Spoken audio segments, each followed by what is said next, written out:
విశ్వావసు నామ సంవత్సరం, దక్షిణాయనం, పుష్యమాసం, శుక్లపక్షం, దశమి, హిమంత ఋతువు, బుధవారం, జనవరి 28వ తేదీ. అఖిలాండ కోటి బ్రహ్మాండ నాయకుడైన స్వర్ణగిరి శ్రీ వెంకటేశ్వర స్వామి వారికి ప్రాతకాలంలో అర్చక స్వాములు సుప్రభాత సేవను విశేషంగా నిర్వహించడం జరిగింది.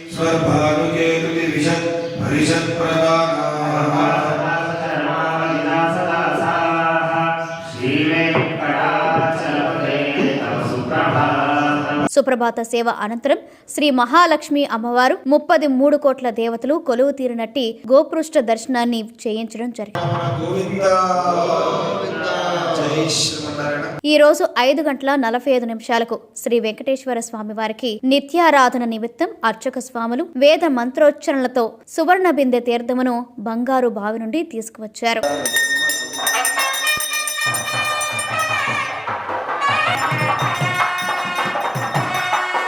ఉదయం 7 గంటలకు శ్రీ వెంకటేశ్వర స్వామి వారిని మణిమయ శోభిత స్వర్ణాభరణాలతో పరిమళ భరత పుష్ప మాలలతో శోభాయమానంగా అలంకరించి సహస్ర నామార్చన సేవను ఘనంగా నిర్వహించారు.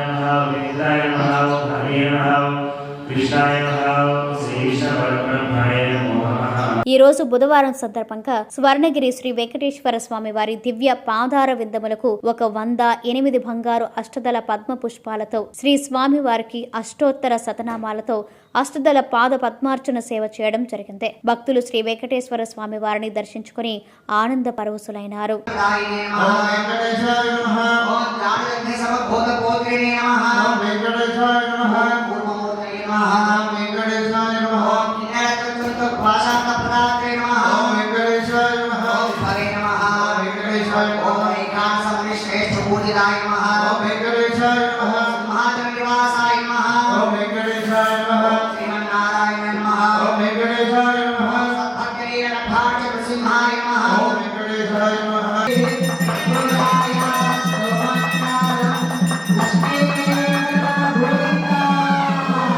ఉదయం 10:30 జగదేక చక్రవర్తి అయిన శ్రీ పద్మావతి గోదాదేవి సమేత శ్రీ వెంకటేశ్వర స్వామి వారికి పట్టు పితాంబరాలు ధరింపచేసి నవరత్న ఖచ్చిత స్వర్ణాభరణాలతో పరిమళ భరత పుష్పం మాలలతో అలంకరించి శ్రీ స్వామివారి నిత్య కళ్యాణ మహోత్సవాన్ని అర్చక స్వాములు అంగరంగ వైభవంగా నిర్వహించారు. భక్తులు శ్రీవారి కళ్యాణ మహోత్సవాన్ని కన్నుల పండుగగా తిలకించారు.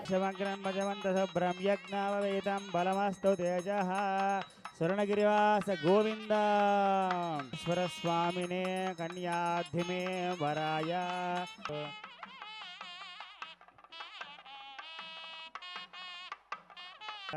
పృథివ్యావరణే సప్తాభిృతే అస్మిన్ మహదిమండలే బ్రహ్మాండకరమండలే కాలకళ మలయాళ సింహాంధ్ర విడదావిడ కర్ణాటక నాటకరాట నాటపుణ్య పుణితాంతగాం శుభాం ధ్రువం దే రవిజాం దేవాయ మృత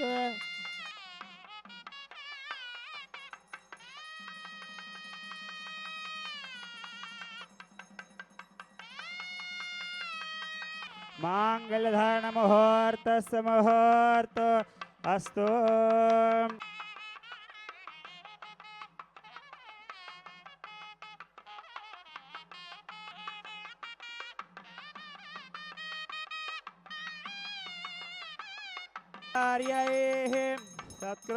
సత్కృతయాస్తు మంగళం. కళ్యాణవరద గోవింద. ప్రతిరోజు స్వర్ణగిరి దివ్యక్షేత్రంలో అఖిలాండ కోటి బ్రహ్మాండ నాయకుడి అన్నప్రసాద వితరణలో భాగంగా ఈ రోజు సుమారు 3000 మందికి పైగా భక్తుల నిత్యాన్న ప్రసాదాన్ని స్వీకరించారు.